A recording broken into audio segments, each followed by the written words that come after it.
Hi everyone, welcome. My name is Jo Madden, Assistant National Officer working for Unison. As part of the TUC unions, I would like to welcome you to this webinar on Activists, the Heart of the Union. And joining me on this webinar is my colleague Govinda Twana and two of our reps, Laura Watson, a chef at Doncaster and Bassett Law Hospital, and Steve Tunstall, Branch Secretary for Four Seasons. Before we start, just a little bit of housekeeping. I would just like to remind you all just to be, to treat each other with courtesy and respect. At the end of the session, we will be taking some questions. And at the bottom, you'll be able to post these questions to Facebook and to YouTube. Right, let's get started. I'd like to welcome Laura. Hello. Hi, Laura. Hello. Hello there. Hi. Good to see you again, Laura. Hello there. Yes, good to see you. Laura, can I just start by asking you one question? How long, Laura, have you actually been a member of the union? Around about 4 years now. 4 years, okay. And can I just ask you, Laura, what actually made you join the union? I joined the union because we was told that we would. Sorry, I've gabbled. Is that? Well, can you set that off or not? Oh, anyway, fine, Laura. It's okay. I'm so sorry. We That's joined the okay. union because we was told that impending that we wouldn't get our pay as we were taken over by Sodexo. We were from the NHS, and we thought our rights would be the same, but little did we know they weren't. Yes, I mean it's always the case when unfortunately when our members go through any form of TUPE transfer.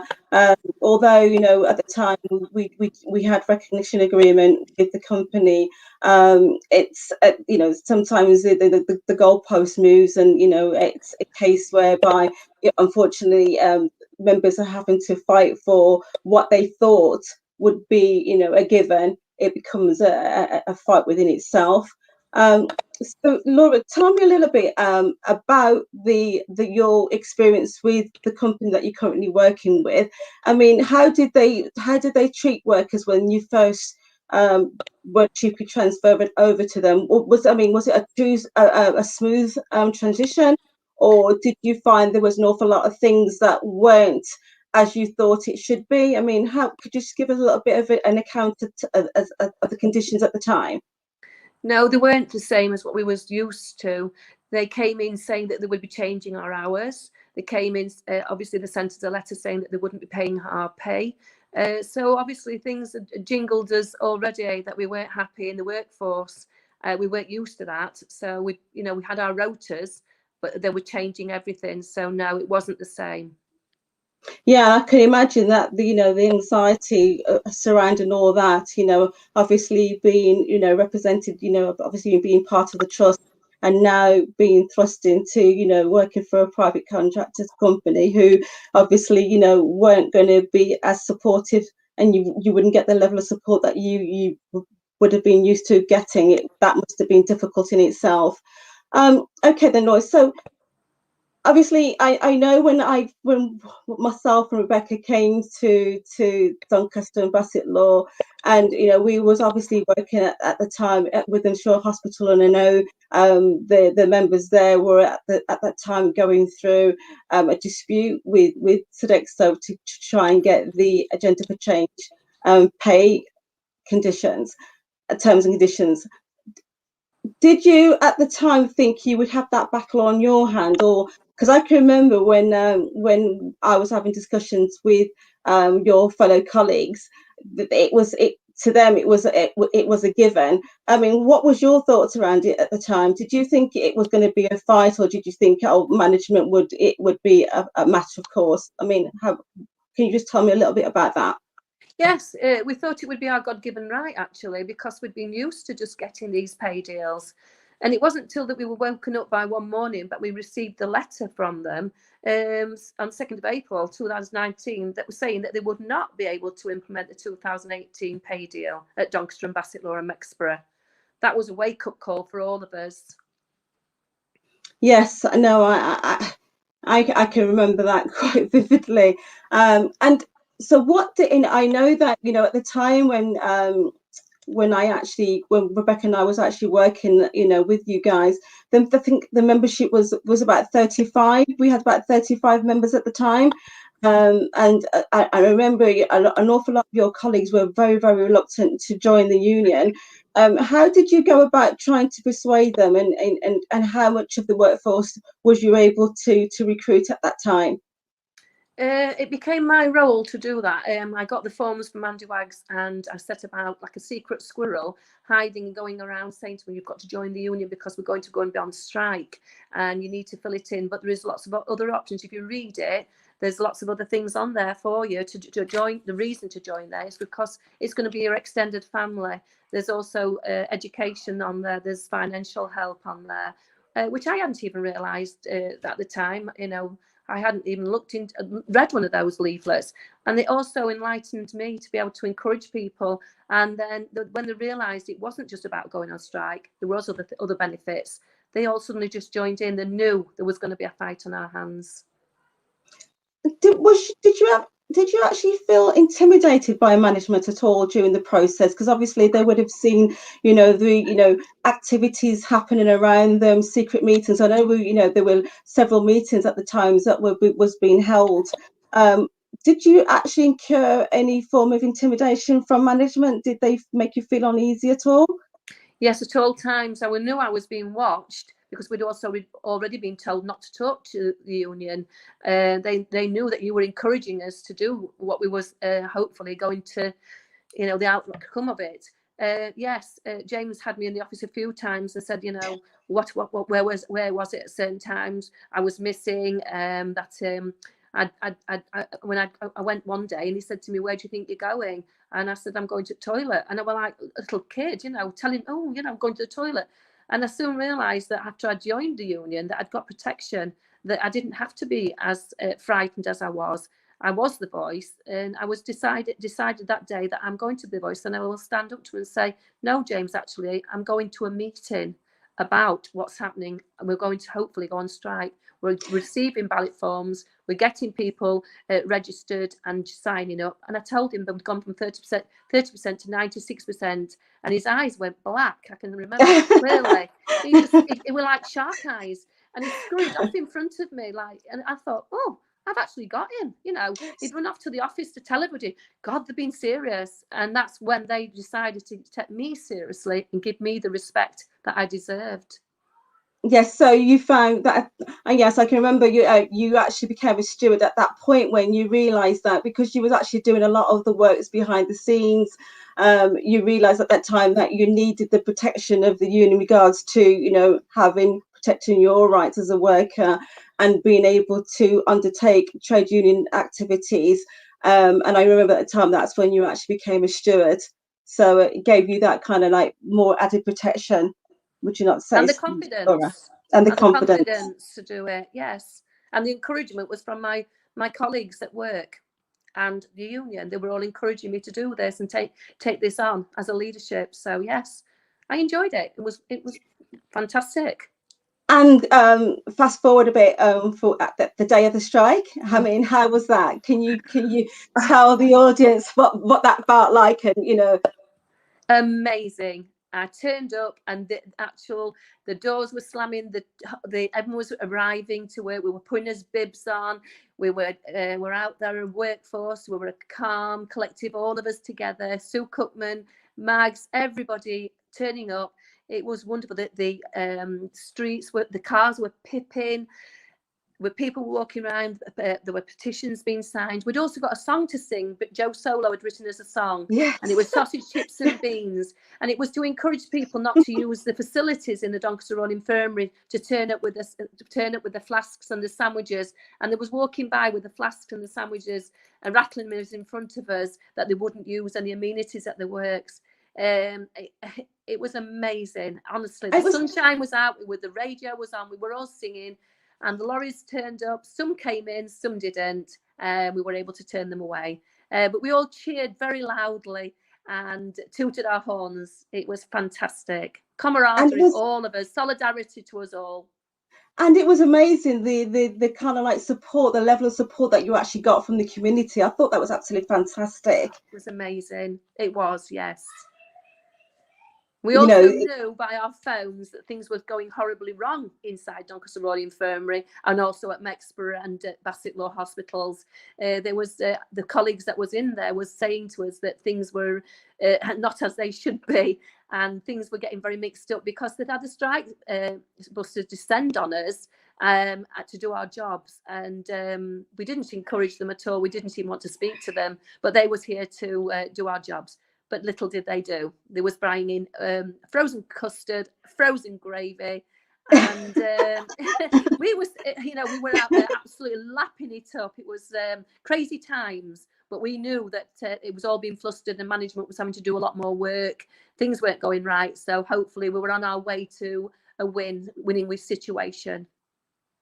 yes, the atmosphere was just electric. It was amazing. And and also, Laura, that they actually busted in a lot of the staff, didn't they? Staff were, Sexton staff were coming in from all over the country, weren't they? There was busting them in the busloads. There was, and Sodexo it was paying £96.40 for each person that stayed in the Hilton Hotel. There was paying a wage, and there was also paying for their food and accommodation and a wage. Surely the outcome of us paying us would have been far little to their bill that they got in the end for all the frozen custard and the gravy that they brought in, so they wouldn't have to do the work that we was doing in the kitchen to help them, aid them. Crazy times. I know it was, and it was it 2? It was 2 days, wasn't it? Just 2 days, it was only 2 days. Yeah, we wore them out. Yes, they couldn't keep up with us what we normally do in our kitchen. And how have you found things since, Laura, going back into the workplace? Have you been able to keep up the union activity? I know one of the deals was that they would have regular JCC meetings where you were able to meet with management. Is that still happening now, Laura? Yes, it is still happening. On the day of our strike that we came back in, we spoke to HR. And we asked for the same arrangements, and also for the people that had also left, that they would be paid for the time that was with Sodexo, and they agreed to all our what we wanted. So it was all a winning situation. And when we came back in, the respect that I got from James was that he was making me the cups of tea. He was telling me that the kitchen was absolutely clean, a different role play. It was fabulous. And then we set up the forums for our JC meetings that we would meet once a month, obviously when it wasn't COVID time. But now we're doing it by Zoom, or we're doing it by Microsoft, a bit like what today is. It's brilliant, isn't it? It's brilliant when we think about, the journey that you guys have had into where you are now, actually being actively meeting with management to address workplace issues. And that's absolutely fantastic. And Laura, are you still able to have trade union meetings with the members themselves to update them on exactly what's happening within the workplace? Yes, we do. Obviously, with the COVID, we've been obviously the frightening fears of what was happening. We got through the union, we got the flu jabs because Sodexo wasn't really bothered about that. We also got the injections through the union for the COVID. We all went over there. Even the management took the chances of going over there as well, which we saw, which was wonderful because, and then obviously Sodexo turned it round on me for us jumping in first. And like I said, I had been to them several times and asked for the flu jab. Nothing was happening. I went to them about the COVID injection. Nothing was happening. So I was brought in the office and asked why this happened. But I also told them that, you had the opportunity to do this first. I think it's the fact that we've done it. But we're looking after our staff at these times, and you should have been looking after them before us. Oh, brilliant. So it's so fantastic, Laura, to see how active that you are. And I think it's a very, very, very important message, to our members out there that, as an individual in a workplace, it's you're weak, but if you come together collectively, with your colleagues, you're so much more powerful, so much more stronger in actually pushing things through and bringing about the real change in the workplace. And I think it's a wonderful example of of what you guys have actually achieved. It's fantastic, Brilliant. And still achieving, hopefully. Fantastic. Well, Laura, thank you. Thank you very much. And thank you for coming along today and sharing your story with us. That's been fantastic. Thank you. Thank you.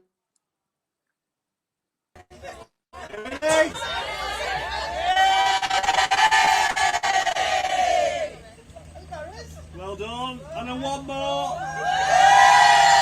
Sausage, chips and beans.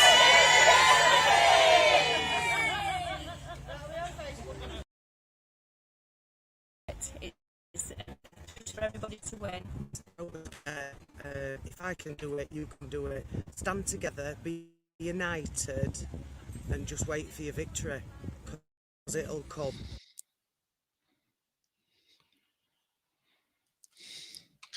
Oh, thank you, Laura. That's an amazing story, and it's very, very inspirational. Great to hear how workers can come together and build power in their workplaces and achieve the changes that they want. And now I'd like to introduce you all to another inspirational activist, Steve Tunstall, who stepped forward to become one of our very first stewards in the Four Seasons campaign. And Steve, thank you for being here today to share your story. Can we start by finding out from you, what was it that actually motivated you to get involved in Unison? First of all, thanks for asking me to do this. You're I was welcome. a workplace representative in the Potteries Union before I came to work in the private care sector. I found myself in a non-unionised workplace for the first time, which was a bit strange for me. And I thought all along that that was what was missing. That there really needed to be a trade union presence.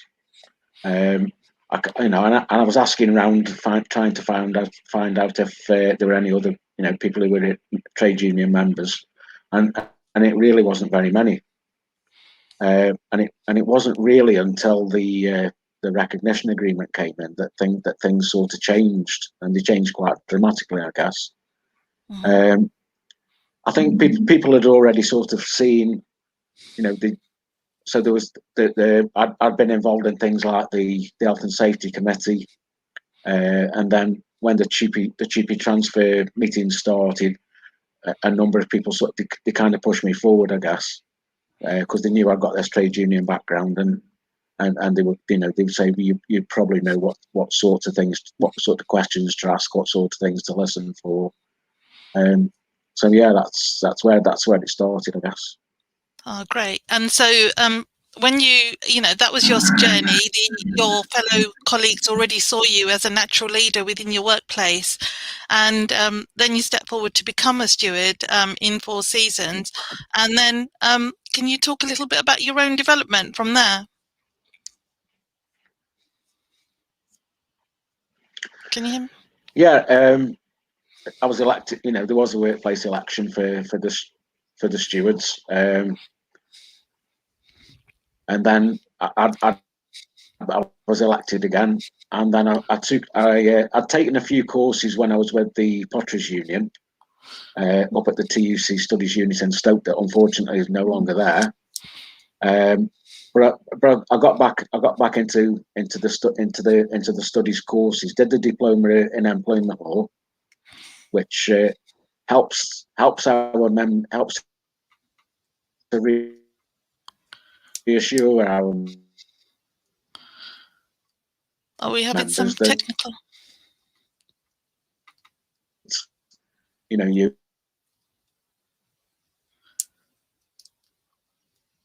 you've got an idea what you're talking about, and also the Unison's leadership course where I came back with. Still hear me? Okay. Sorry, carry on, Steve. It's fine. No.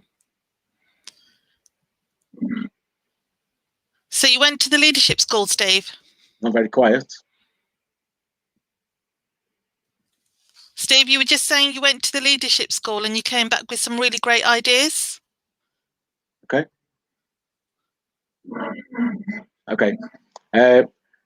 Unison's leadership course, which I really enjoyed. I got to meet a load of really inspiring. Yeah, yeah. I met loads of very. Yeah, that's right.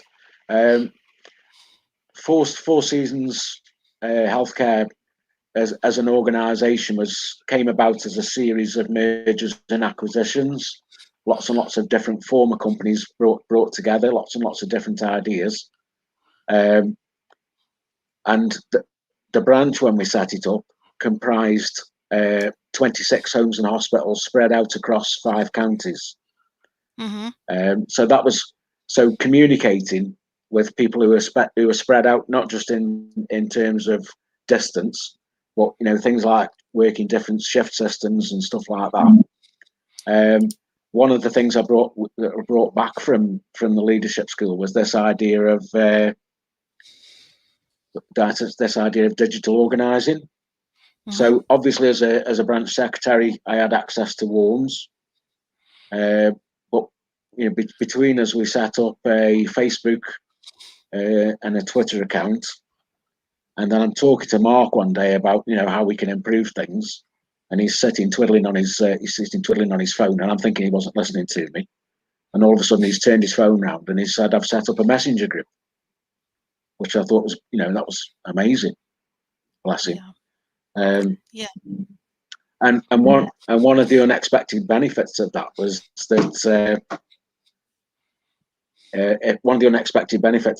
that we were able to reach our younger members, because we were using their toolbox, if you like, their platforms. Yeah. And this was all before COVID, so a long time before COVID. So you were well ahead of the game in about how to communicate with the fragmented membership across a wide geographical area, and making sure that you maintained effective communication with your members.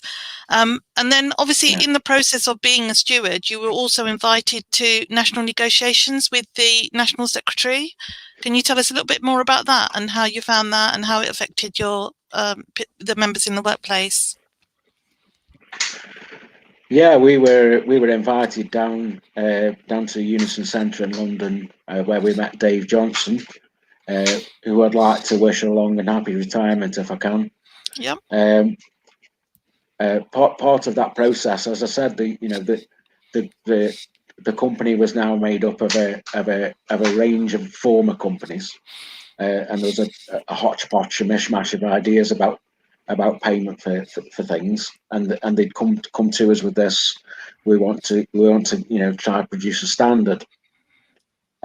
One example that sort of leaps out from that time was there was 19 different ways of people being paid for bank holidays, which must have been nightmarish for the pay office. So we talked a way through that, and I have to say that being able to sit across the table from the chief executive officer, the head of HR, and the financial director, and be able to say to those people, they were very nice people, by the way. These are our members' issues. These are the sorts of things that we face on a daily basis. These are the things that we want. And then to be able to go back to our members and say, not only have we taken your messages through and passed them on to these people, but they've come back with some positive answers already. And some of the things they've said, well, we're going to have to go away and have a think about. And we're going to meet them again in a week or two. So our members then seeing us being active and acting on their behalf, I think was incredibly empowering, and a positive for our members. Some of whom had never been members of trade union before, so it was an interesting time. Yeah, and you said before as well. Then we went on to. Sorry, Steve, sorry to interrupt you there. I was just going to say, you said as well before that it was the first time that members had been consulted, even in some of these workplaces, they'd never been consulted before.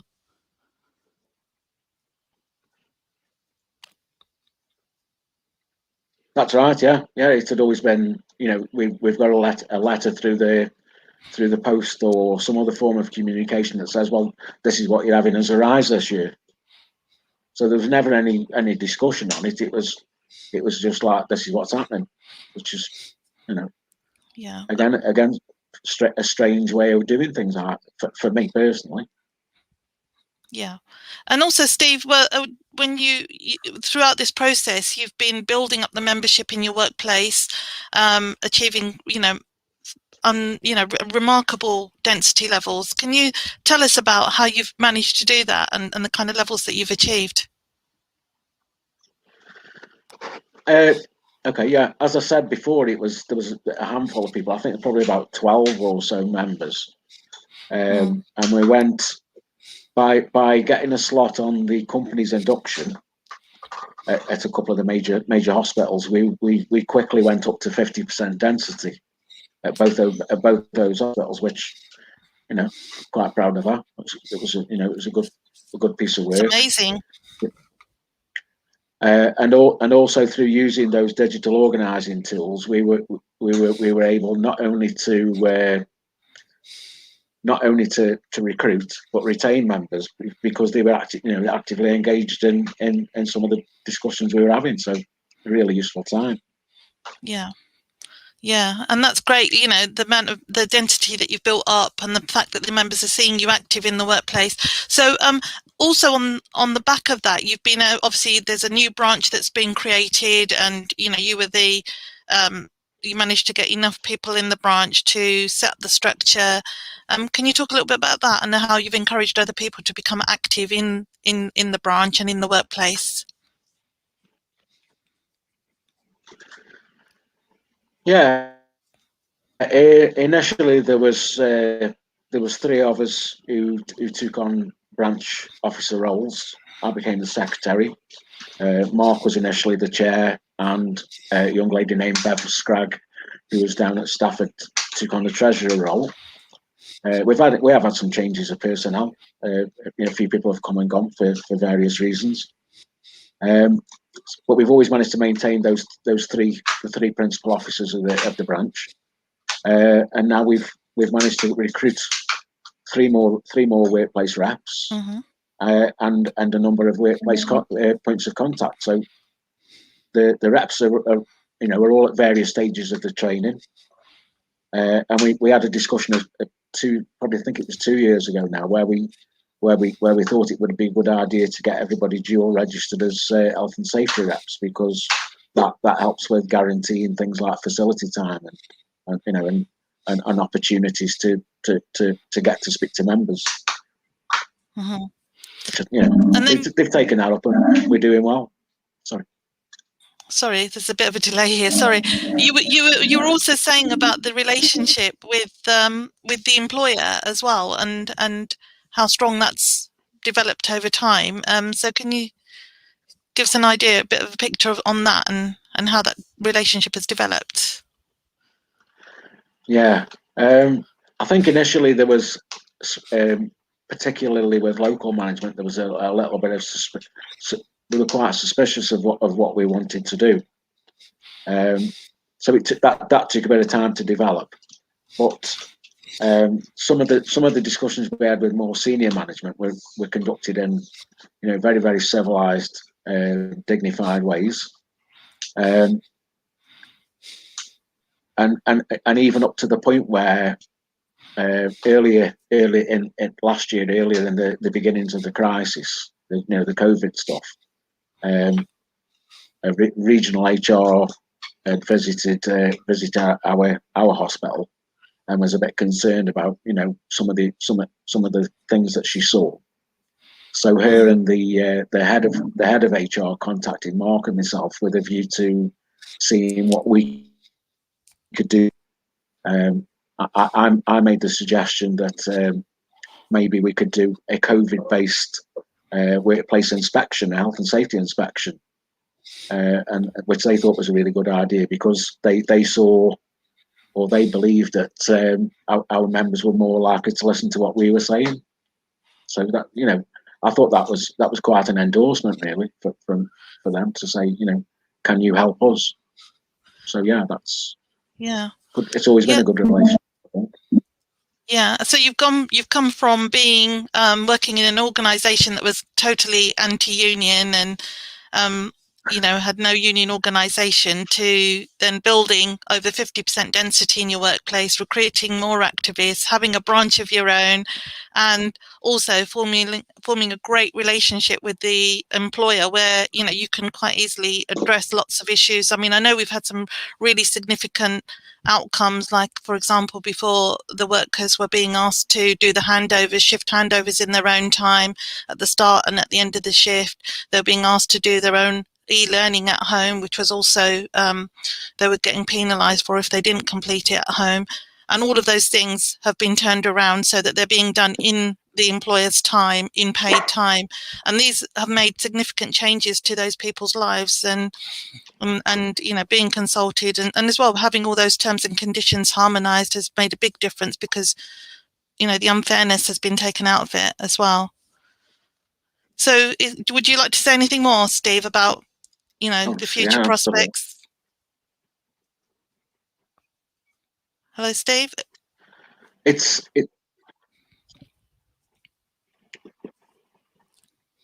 Yeah, I'm still here. Yeah, is there anything more you'd like to add to what you've said about the future relationship with the, I mean, because you were saying that going forwards.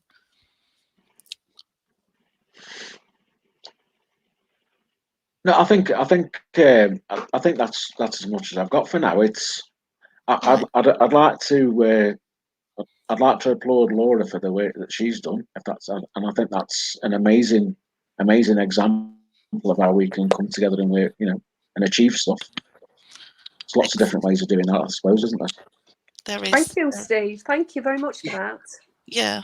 It's both amazing stories, very, very inspirational, and how, you know, we go into these private sector workplaces where we have very low density, and you know, quite often it's very, very hard. But both examples show how we can build the membership, and we can get activists, and take on the employer and win some, you know, some significant changes for our members.